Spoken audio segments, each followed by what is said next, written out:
Well, the barbarians are going to be angry at this one because I'm about to do some serious gatekeeping. So, anxiety disorders, as you could probably have told by the title of this video, that's what I'm talking about today. Specifically, how to tell if somebody has one or doesn't have one on an online video, and I'm going to make it very simple. If somebody is exposing themselves on camera to potentially hundreds, thousands, millions of people, then they do not have an anxiety disorder. It really is that simple. Now, the funny thing is, people with anxiety disorders, I know people who actually have anxiety disorders. Without getting too deep into it, I have treated people who have had anxiety disorders. And yes, you can get better at them. And yes, there are certain kinds of interaction that will trigger the person far more than the other. However, for the most part, people with anxiety disorders do not put on cute outfits that they've curated from their closet, get onto a camera, and then begin exposing themselves to the world, potentially, to a tremendous amount of negative feedback, or even just regular feedback from people they know or people they don't know. Anxiety disorders, despite the fact that they have been receiving a bit of a boost in the past couple of years for a medley of reasons, still do not compose the majority of individuals in undeveloped or developed nations. The majority of people do not have anxiety disorders. And any study that says that they do is very likely relaxing its definition as to what an anxiety disorder is. Because that seems to be a problem right now with a lot of the sciences, particularly the softer ones, the social sciences, the psychological sciences. Simply put, definitions have been getting changed around to fit the whims of what might be perceived as the common people, to fit the whims of the vernacular.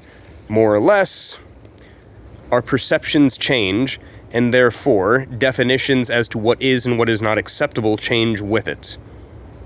Now, unfortunately, what this means is that there's a lot of things that, simply put, are bad for long-term health that are becoming acceptable because of public pressure. And that's not how the psychological sciences should work. But lo and behold, that seems to be how they work. Because the people getting into the psychological sciences are people who are very susceptible to crowd-pleasing mentalities. That might be something I'll have to talk about later, but simply put, all of these people getting onto YouTube and TikTok and everything like that saying, "Oh, look at me, I have an anxiety disorder. Please give me likes, shares." They're lying to you. They are lying to everybody. They are more on the sociopathic side than they would be on the anxious side. Simply put, they're exploiting people's goodwill for clout. They're exploiting people's goodwill to get that little dopamine rush when people share their videos.